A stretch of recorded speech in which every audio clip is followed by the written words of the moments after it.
Everybody has a small piece of a paper for Professor Chang's handouts. You can get to small piece of paper on your table. No? Yeah, if you cannot find it, you can pick one. And they scan it to get her paper, her handouts.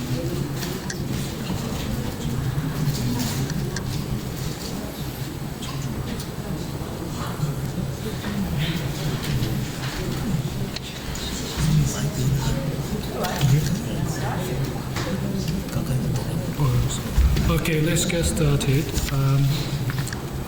Thank you for coming. I'm Cheng from Busan National University. We have two presentations in this session. The first presenter, Professor Niina Zhang from National Cheng University. The title of her talk is Driving Nominal Appositives via Meaningless Movement. Please give her warm welcome. Thank you and good afternoon. I'm going to talk a very specific issue, but at the different philosophy, which is that movement is free. There don't need any trigger, no agreement, licensing, nothing, just like an internal movement. There's no difference between internal movement and internal merge and external merge, right? Movement and a basic combination. So I think every research is an experiment. Let's see how far we can go. Use this philosophy that the movement is free to see how we can solve certain empirical issues. Okay? The question is, don't ask question why this thing moves, right? Why does something move? The question is why does something is not allowed to move? Why is something not allowed to move? Right? Movement is free. All right. Let me start.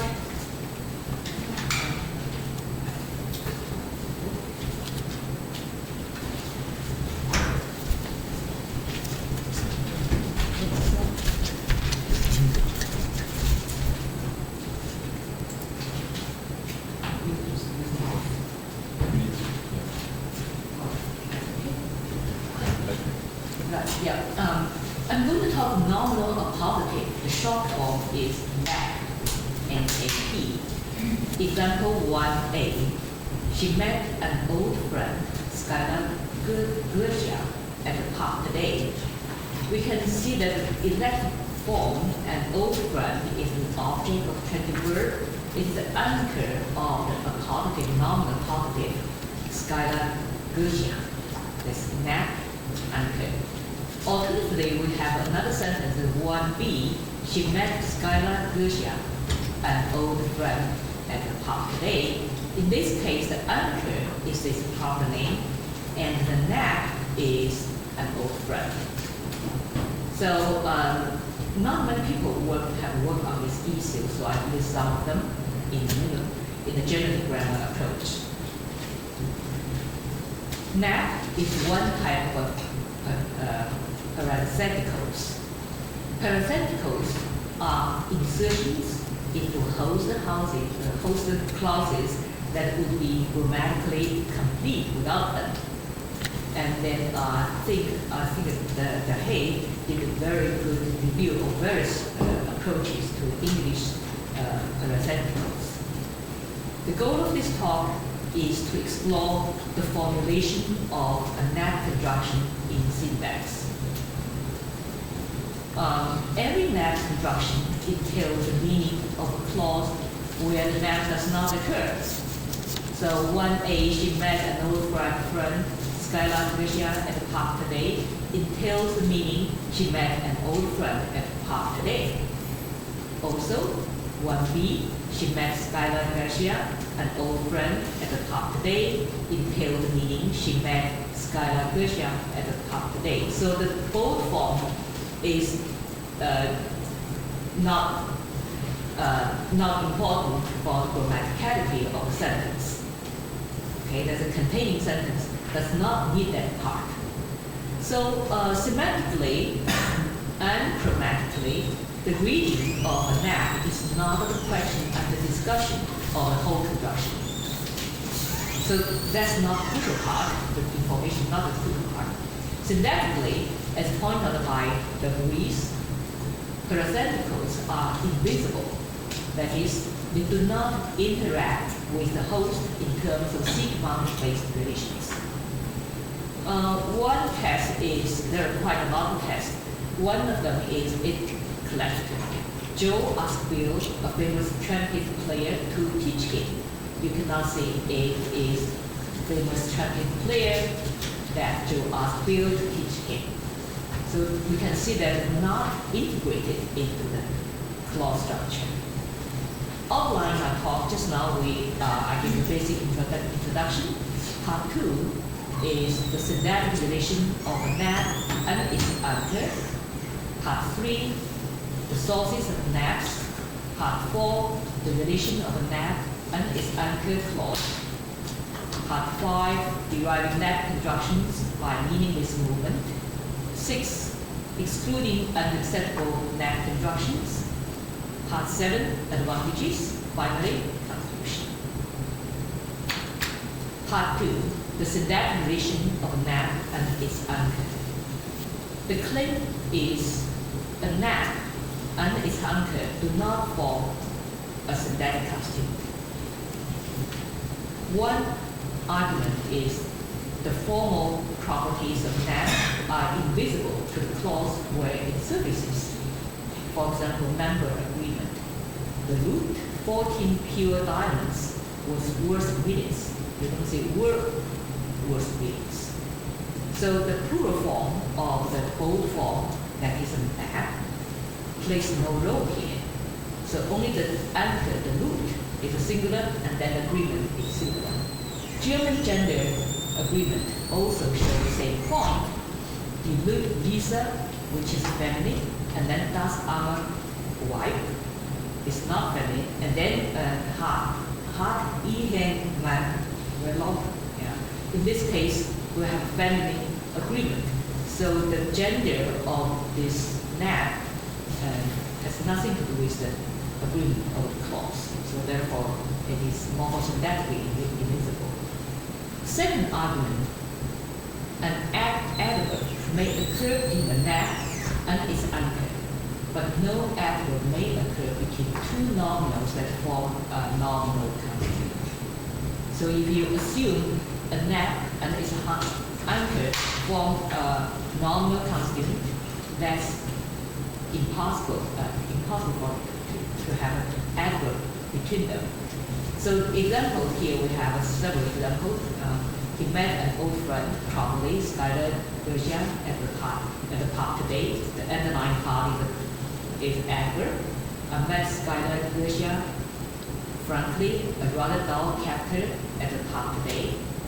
And then the following example shows the same point. You can use once, currently, unfortunately, and so on. Chinese.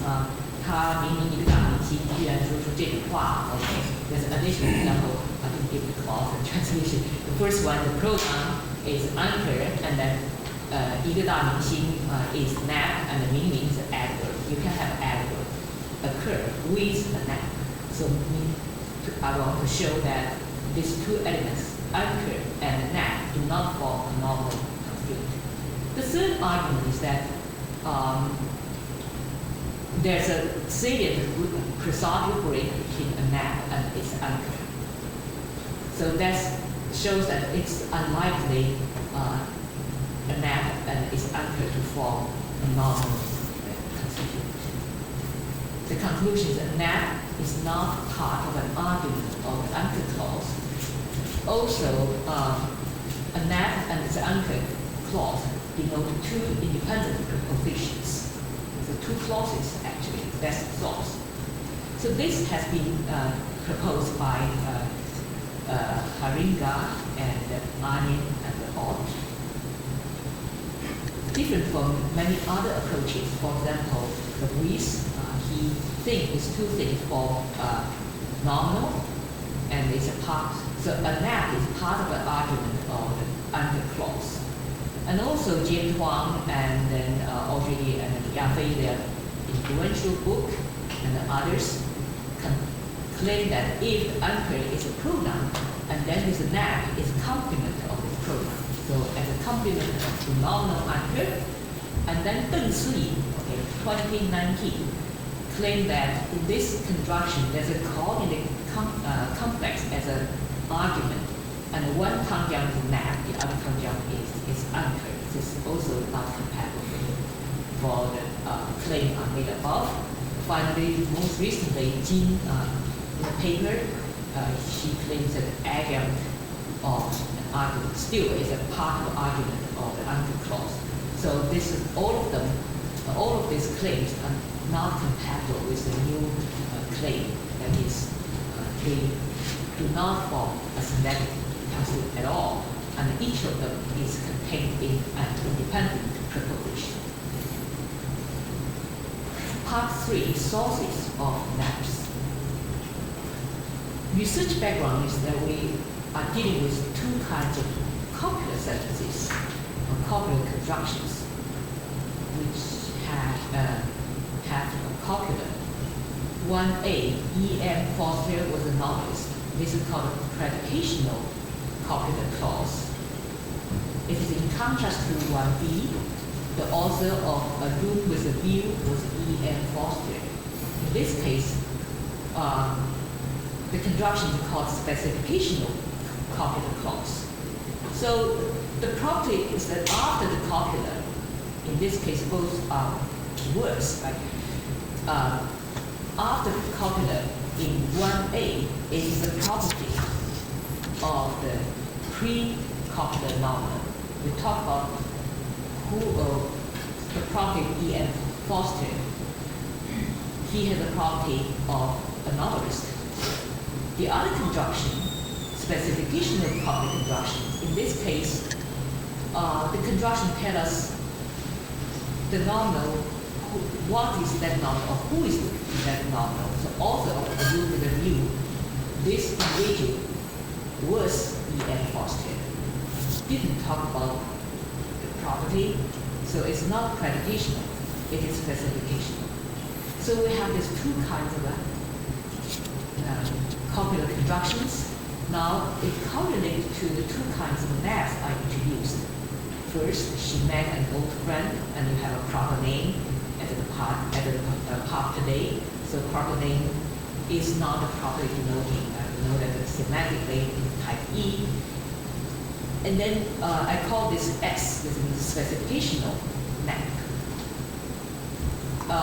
It could have a silent copular and also silent pre-copular nominal. And this nominal can be a pronoun.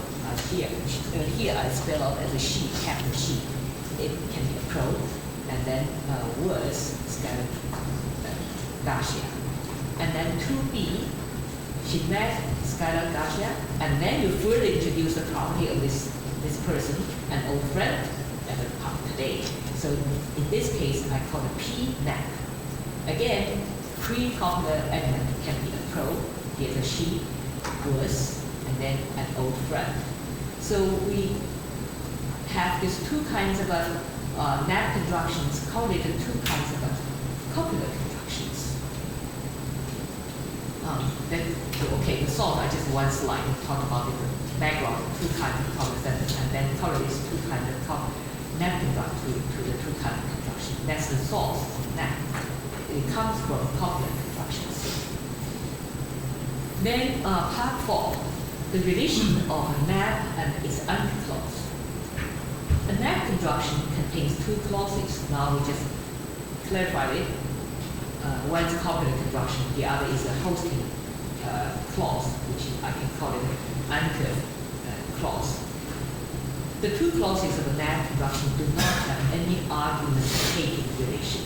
Okay, neither is the argument of the other or argument of any other lexical item.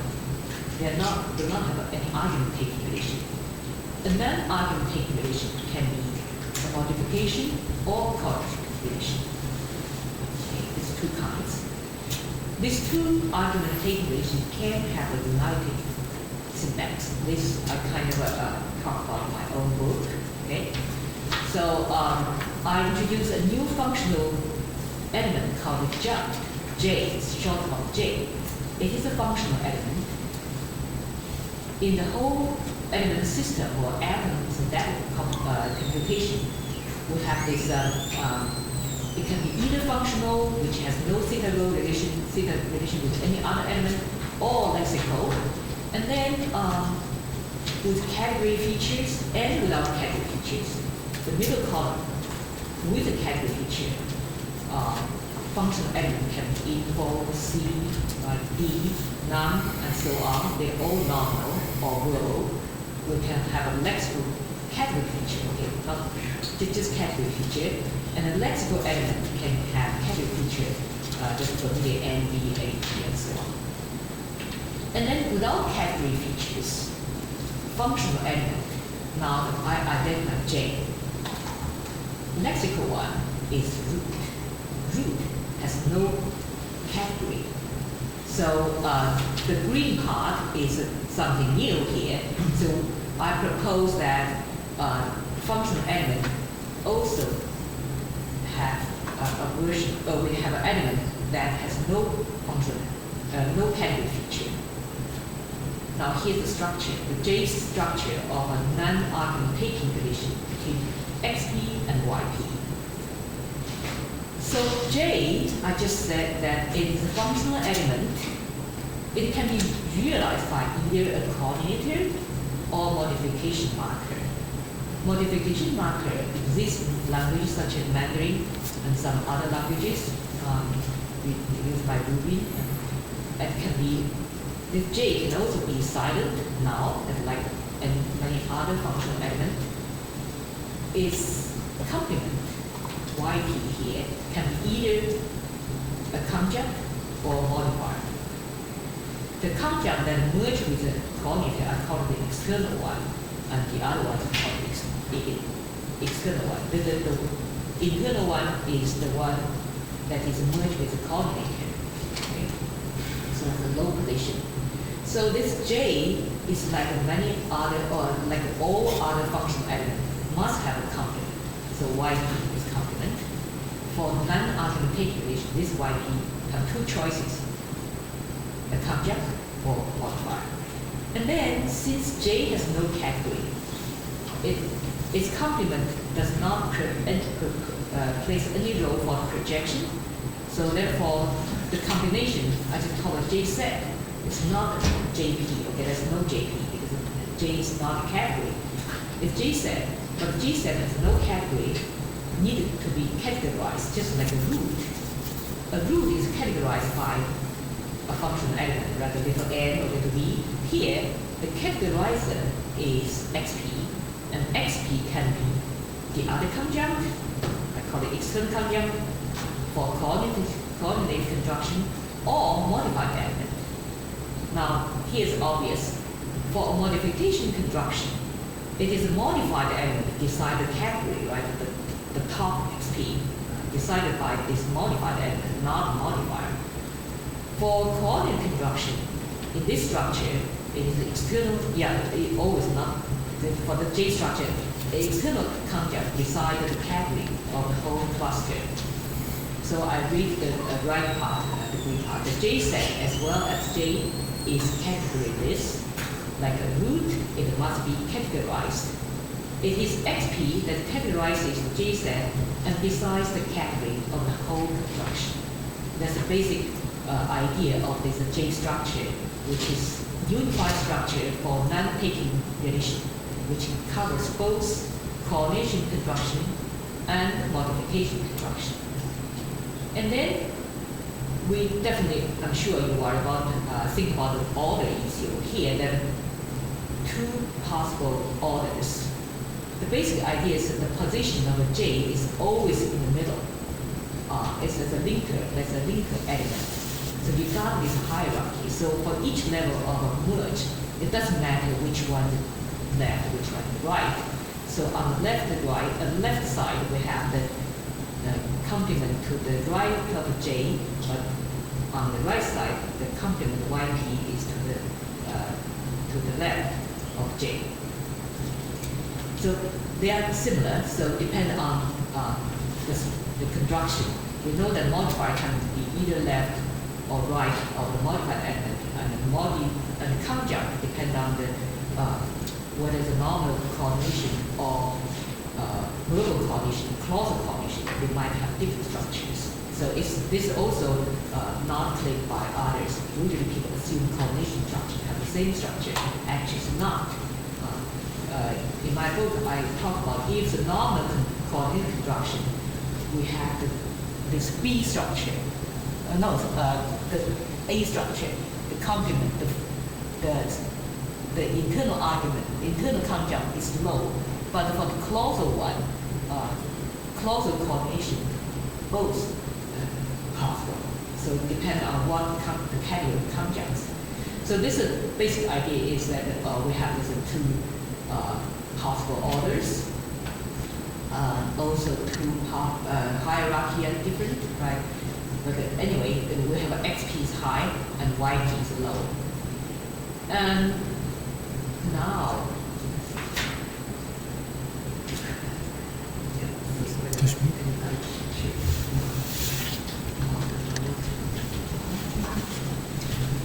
okay, fine.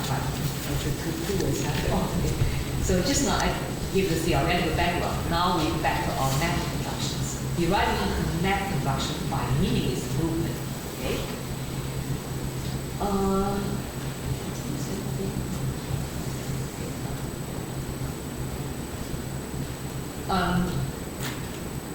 So a map may occur at the right edge of the whole construction. It can be either next to its anchor or not next to its anchor. If it is next to its anchor, like 1A, she met an old friend, Skylar Gershia. So old friend is anchor, and the Skylar Gershia is a map. And the construction, I think the combination or the building is simple. I have the first A and C is an anchor clause. Anchor clause on the left, right, and then this is the, just now we saw that the characterizer of the J set. So I have silent J here, and its complement is NAP clause, NAC. NAP clause, which is the clause that holds the NAP, Skylar Gershia. The complete form should be she was Skylar Gershia. This clause is complement J and form J set, and J set is categorized by the major clause, the anchor clause. She met an old friend. This is linearly ordered. This is straightforward. And between them, that symbol means a pause, right? Prosodic pause. And then if they are not next to each other, it's also okay because in the NAP clause, the element to the left of the NAP are all silent. So we have again now here the 2A, two saints are buried here, Saint Andrew and Saint Matthew. So two saints are buried here, major clause or anchor clause, and then have a pause. And then we have this, the other clause. The other clause is complement of J. And then the combination of J and this NAP clause form a J set, which is categorized by the anchor clause, major clause. Okay. This is a derivation of the NAP construction in which NAP occur on the right side, right end. Okay? This looks like simpler, but if a NAP does not surface at the right edge, we need to do something that is movement.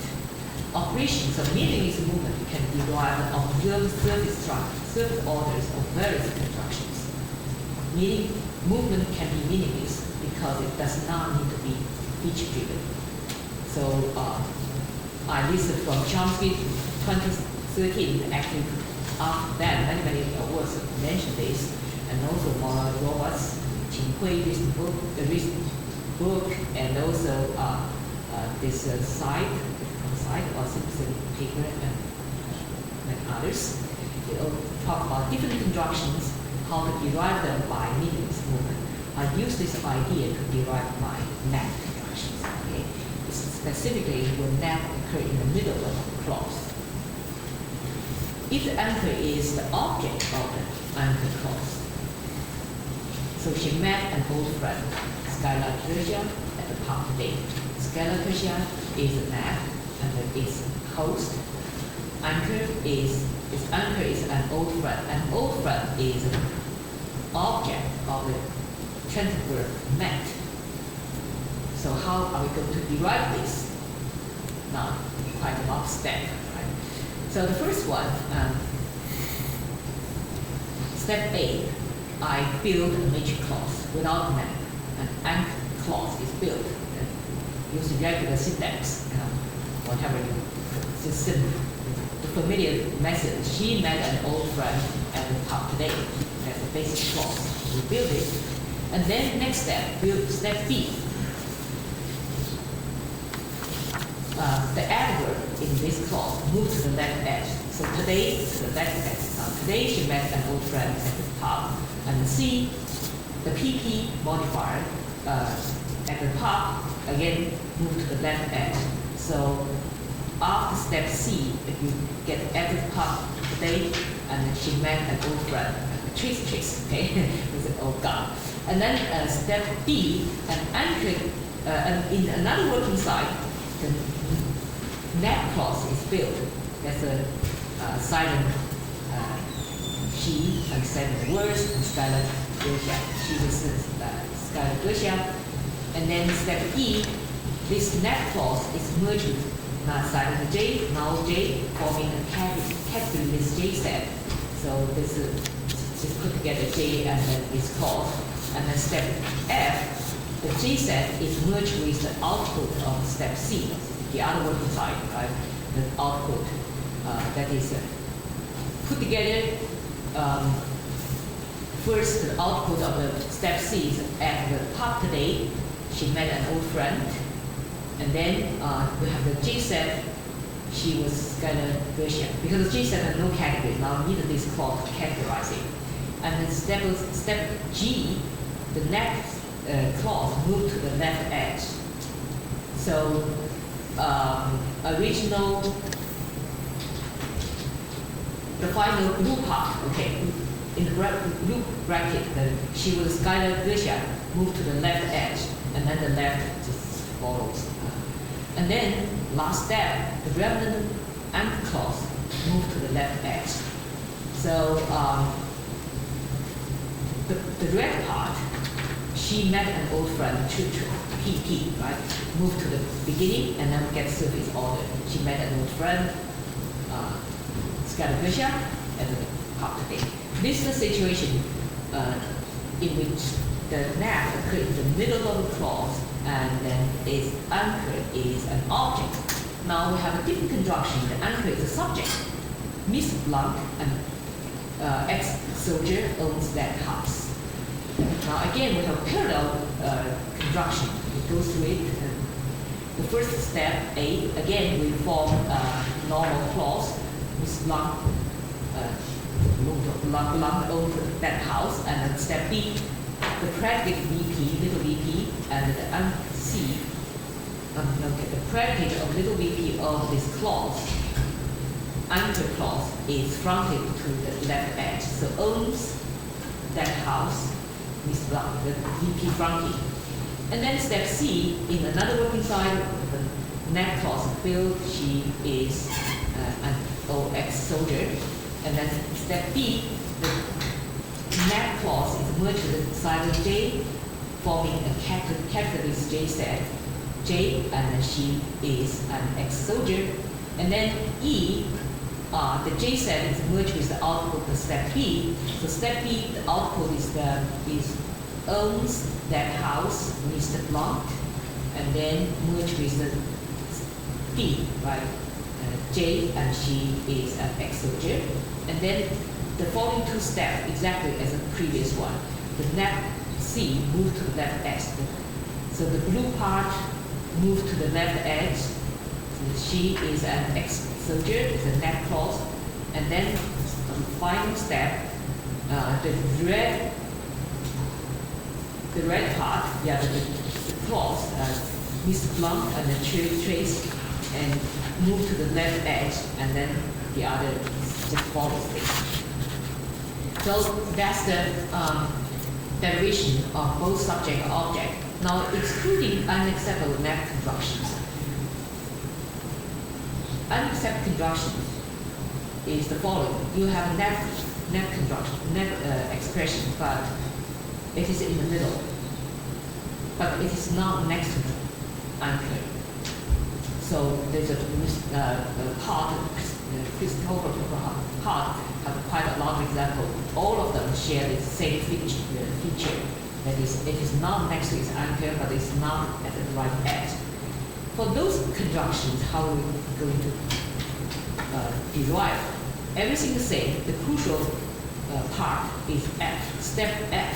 You move something to the middle of another construction. That's why the extension condition, we cannot move that, therefore causing the crash. We cannot go on to move. So I don't have much time. So that's the reason for the grammaticality of those constructions. The advantages is that first, this research has accounted for the dependency of a map on its anchor in syntax. In the J structure, XP can occur without J set, like a modifier can occur without the modified element can occur without the modifier, but the J set, which contains YP, needs XP is syntactic. I just correlate to the other two constructions to explain this.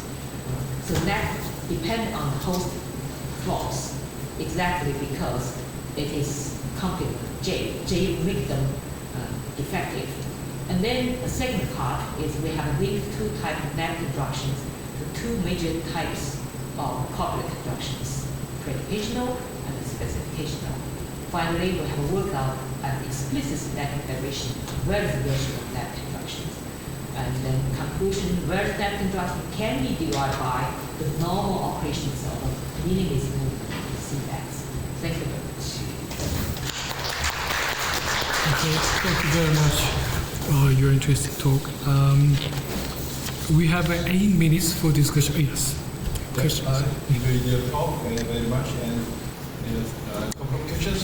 What it relates to your view of on the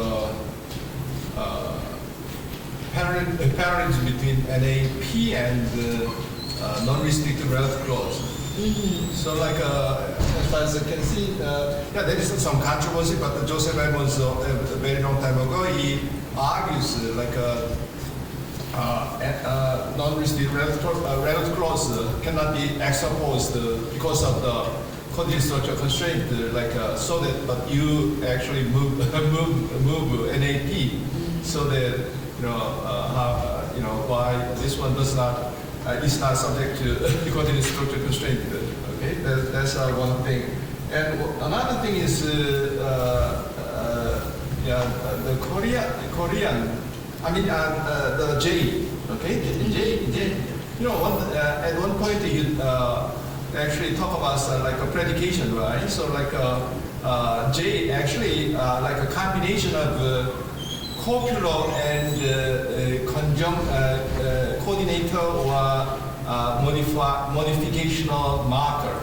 It can it is not just one kind of thing, but two kinds of things. In Korea, sometimes like a loso.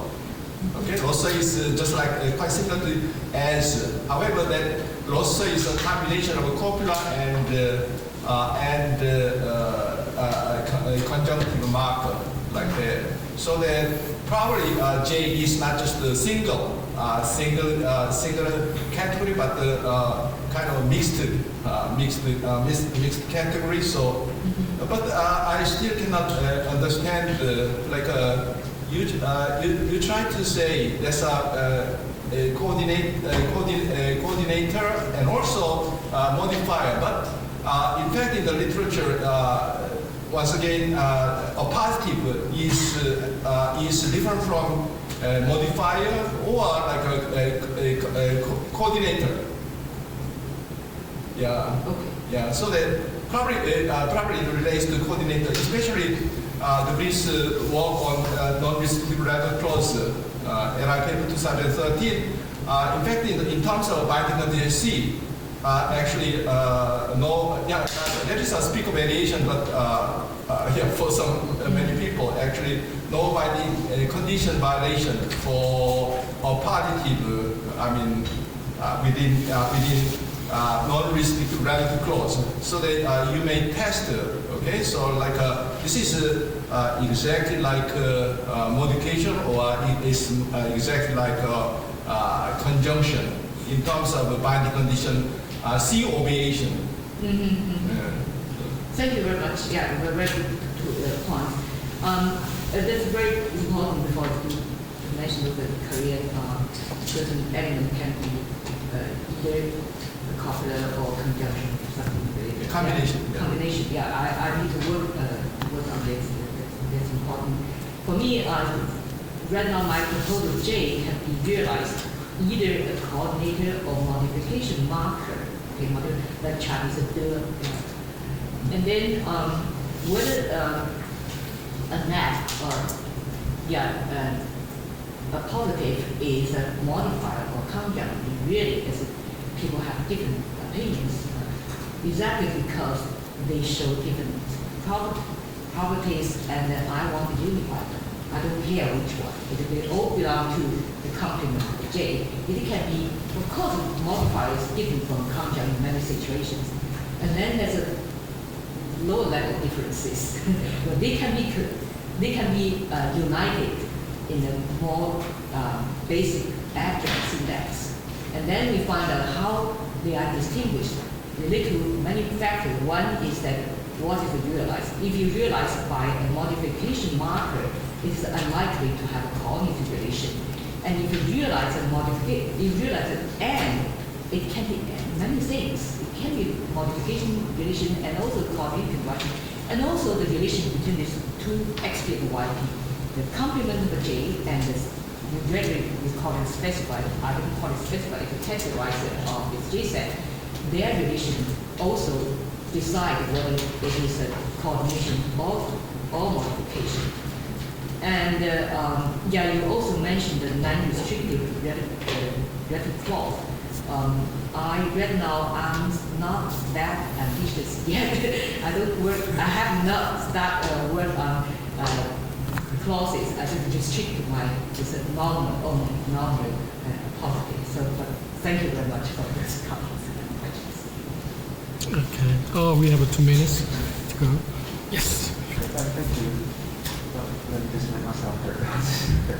Thanks a lot for the thought-provoking talk. I really enjoyed it. And my question is about your step-by-step derivation of the sentence. She met no friends, at the top today. And I was wondering about the timing in step C or D. Where, which one? she better know friends. This one. Whichever is fine. I mean, there's always a capitalized silent element there. Right. He is. And my question is about the timing at which this thing becomes silent, or is it already silent or determined to be silent to begin with at a point when it is selected from the lexicon, or is it deleted in the process of the derivation? I think that's an externalization or linearization issue. So is this really like a copy or something?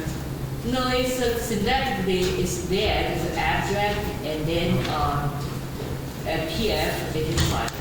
Yeah, but how does the syntax know that this thing should be suppressed, it should not be pronounced? You mean the he or she? Yeah, how does the syntax know that this thing should never be pronounced? Because we never see it being pronounced. Right. I should label it as a little crow. Oh, okay, yeah. It should be a little crow. Yeah. Okay, that answers my question. Thanks a lot for the clarification. I think we have run out of time almost. So, just a quick question. Okay. You first, I think. Okay. Just like that, the sound element will be on the floor. But it is can we make it have can it have a pronunciation? No. No. Yeah. A little bit ungrammatical, significant. But I think that this kind of sentences is relative clause.